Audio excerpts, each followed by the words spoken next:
cette petite séquence vidéo. Cette petite séquence vidéo au cours de laquelle j'aimerais inviter Laurent Gbagbo à rendre visite au Mali, à visiter Assimi Goïta et aller au Burkina Faso visiter Ibrahim Traoré. C'est symbolique, hein? C'est symbolique. Et je voudrais qu'il parte avec Habiba Touré. Habiba Touré, son avocate, voilà, je voudrais qu'il parte avec elle. Voilà. Et que si jamais, d'ailleurs même, il n'est pas candidat en Côte d'Ivoire, Habiba Touré peut le remplacer. Je sais que Habiba Touré, cette femme-là, l'avocate, elle va battre tous les candidats là. Si l'élection régulière, si l'élection en Côte d'Ivoire est régulière, Habiba Touré va les battre tous. Voilà. Donc, moi, j'invite Laurent Gbagbo de manière, c'est un symbole de rendre visite à Assimi Goïta, de rendre visite à Ibrahim Traoré au Burkina Faso. Je pense que symboliquement, ça peut aider à lutter contre le terrorisme, contre l'insécurité dans ces deux pays. Vous savez, revenons au Mali. Je vous dis, c'est des choses bizarres mais qui existent.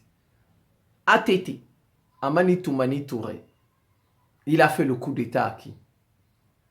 Vous voyez, il a fait le coup d'État à qui? Il a fait le coup d'État à Moussa Traoré en 1991. Il a fait le coup d'État à Moussa Traoré en 1991. Vous voyez, donc on a comme impression que Moussa Traoré ne lui a pas pardonné ce coup d'État. Moussa Traoré ne lui a pas pardonné ce coup d'État. Et vous avez vu, Amani Toumani Touré a connu aussi un coup d'État de, comment on a appelé, Sanogo, n'est-ce pas? Regardez, pourquoi je dis qu'on a comme impression qu'il ne lui a pas pardonné ce coup d'État. Regardez. Amani Toumani Touré, on lui fait le coup d'État. Sanogo lui fait le coup d'État. Amani Toumani Touré va en exil au Sénégal. Et regardez, hein, il revient de l'exil. Il revient au Mali. Il meurt. Ensuite, Moussa Traoré meurt. Vous voyez, Moussa Traoré est mort après Amani Toumani Touré, ATT. Donc, vous voyez, c'est quand même bizarre. Il y a un lien. Ça veut dire que vous avez comme impression que Moussa Traoré a été fâché contre ATT. Vous avez comme impression. Donc, il a vu son tombeur mourir avant. Donc, on a comme impression qu'il avait une rancune. Donc, comme il a vu son tombeur mourir, il a dit, bon, non seulement, lui aussi, on lui a fait un coup d'État. En plus, il est mort avant moi. Donc, je peux aussi mourir en paix. On a comme impression.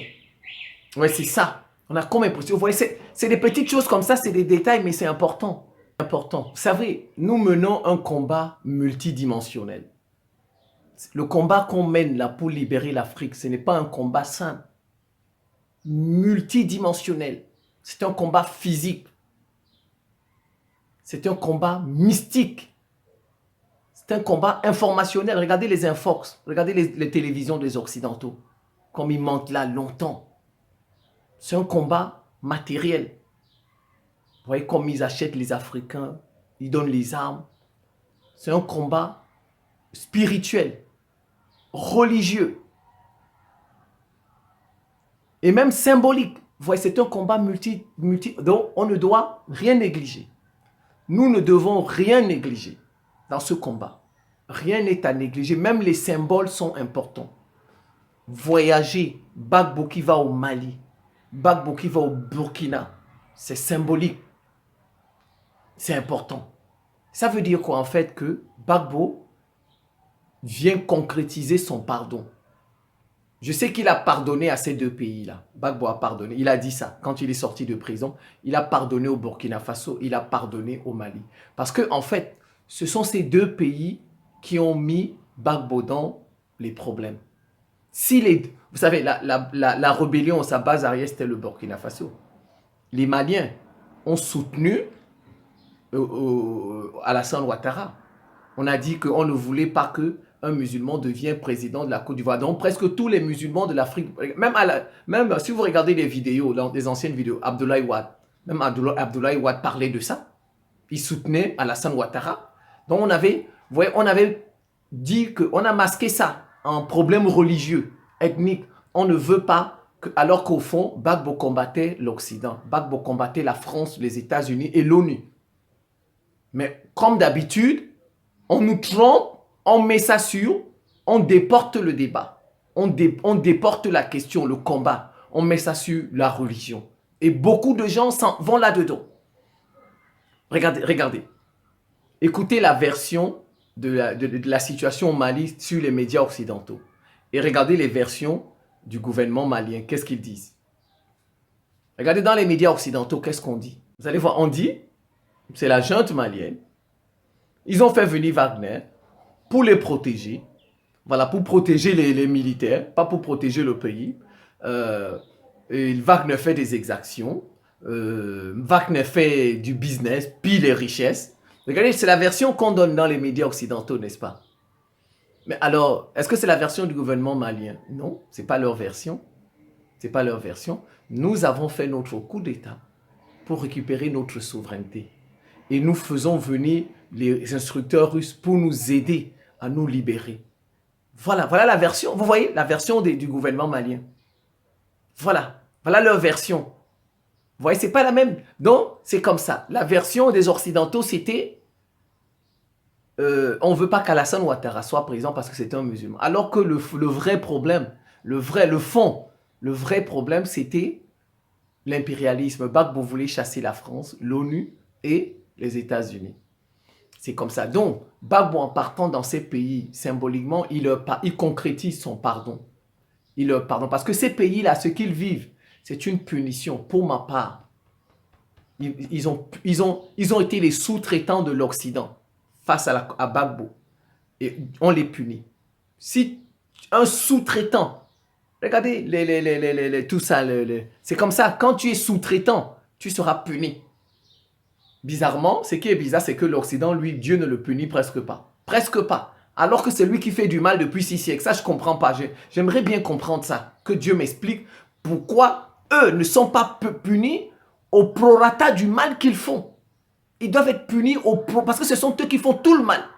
Mais vous allez voir, le sous-traitant, celui qui sous-traite avec eux, ou bien auquel ils sous-traitent, c'est lui qui est puni.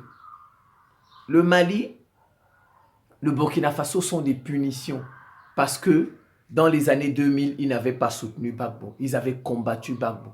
Ils avaient plutôt soutenu Alassane Ouattara. Donc, la balle, c'est revenu sur leur visage. C'est une punition. Bon, maintenant, ça fait 10 ans, par exemple, plus de 10 ans pour le Mali. Donc, il est temps que ça cesse. Gbagbo, quand il est sorti de prison, il leur a pardonné. Il a dit, il soutient leur combat. Bon, maintenant, il faut qu'il matérialise cela. En allant au Mali, en allant au Burkina, il va leur rendre visite. C'est symbolique.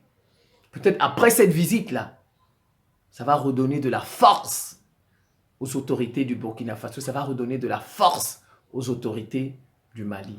Et ces autorités vont gagner leur combat contre l'impérialisme. Voilà, parce que c'est le combat contre l'impérialisme. Ce n'est pas des rebelles, c'est pas des... Non.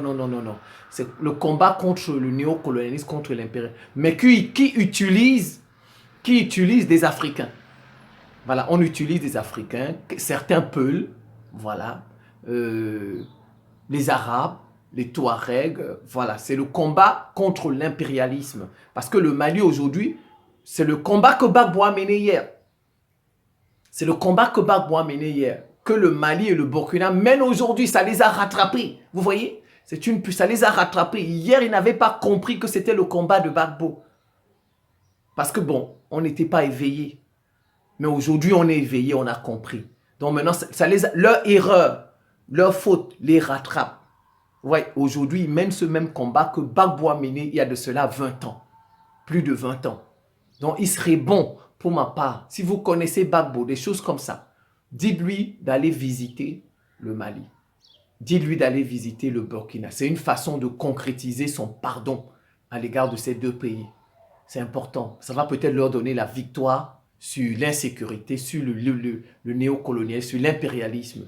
Et c'est bon que les pays noirs s'en sortent. Parce que si le Mali gagne, le Burkina Faso gagne, le Niger gagne, la victoire du Mali, la victoire du Burkina Faso, la victoire du Niger, de Centrafrique, c'est la victoire des peuples noirs. Ce n'est pas... Le Mali, là, ce n'est pas la victoire des Maliens. Ce n'est pas la victoire des Maliens, désolé.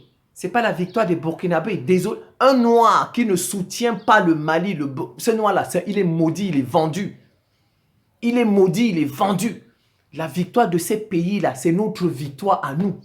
On va nous considérer désormais, nous les Noirs. On va nous respecter. Regardez les Asiatiques. Les Asiatiques, on les respecte maintenant à cause de qui? De la Chine. Rien que la Chine. La Chine est... Vous voyez, maintenant les Asiatiques, on les considère. On les respecte. Donc vous voyez, la victoire de la Chine, le développement, le succès de la Chine, c'est le succès de tous les Asiatiques. C'est comme ça. Maintenant, on les considère, les Asiatiques. Les Vietnamiens, on les respecte. Les Birmans, on les respecte. Vous voyez, c'est les mêmes gens, c'est les Asiatiques. Ils ont le même faciès. C'est comme ça. Donc la victoire du Mali, du Burkina, du Niger, c'est la victoire du peuple noir à travers le monde. C'est notre victoire. Donc nous sommes obligés de soutenir ces pays-là. Nous sommes obligés. Un vrai Africain qui veut, un vrai Noir qui veut qu'on le considère, qui veut qu'on le respecte, doit supporter. Un Noir qui ne supporte pas ces pays-là, c'est un vendu, c'est un maudit. Ou bien il est ignorant. Il ne connaît pas les enjeux de cette bataille-là. Il ne connaît pas les enjeux. Donc, je pense que je vais m'en tenir là. Laurent Gbagbo doit partir là-bas, au Mali et au Faso, pour montrer que, voilà, il n'a rien contre eux dans son cœur. Comme je vous ai dit, vous avez vu, Amani Toumani Touré et Moussa Traoré. Ça, les événements là, ça prouve que Moussa Traoré ne lui a jamais pardonné. Vous savez, quand quelqu'un a quelque chose contre vous dans son cœur, surtout si vous lui avez fait du mal, alors que lui aussi il a fait du mal, Moussa Traoré il a fait du mal à Modibo Keïta, le père de l'indépendance du Mali. C'est lui qui lui a fait le coup d'État et qui a fini même par l'assassiner, on va dire comme ça, en prison. Vous voyez? Mais on lui a fait du mal aussi. Mais il n'a pas pardonné ça. Il n'a pas pardonné. Alors que lui, il a fait du mal à son prédécesseur, mais il n'a pas pardonné. Les événements, la manière dont ils se déroulent, prouvent que Moussa Traoré n'a pas pardonné à Amani Toumani Touré le coup d'État de 1991. Donc, il est mort juste après lui. Comme pour dire que celui qui a détruit ma vie, il est aussi parti. Je peux partir en paix maintenant. Vous voyez, c'est un peu comme ça qu'on peut... Vous voyez, la lutte que nous menons, elle est multidimensionnelle. Il ne faut négliger aucun aspect. Parce qu'eux-mêmes, les Occidentaux, ne négligent aucun aspect pour gagner cette lutte-là. Ils veulent toujours nous... Alors ils n'ont pas raison. Ils n'ont plus raison et ils ne pourront plus nous gagner. Donc, Gbagbo, de grâce, accompagné de Habiba Touré, qui, si jamais Gbagbo n'est pas candidat, je préfère qu'Habiba Touré soit candidate. Elle va les battre. Et qu'il aille rendre visite à Assimi Goïta, qu'il aille rendre visite à Ibrahim Traoré, pour concrétiser, pour matérialiser son pardon à l'égard de ces deux pays. Et je pense qu'on va s'en sortir. La victoire sera nôtre. C'est la fin de cette petite séquence vidéo. Je vous remercie pour votre attention et à très bientôt.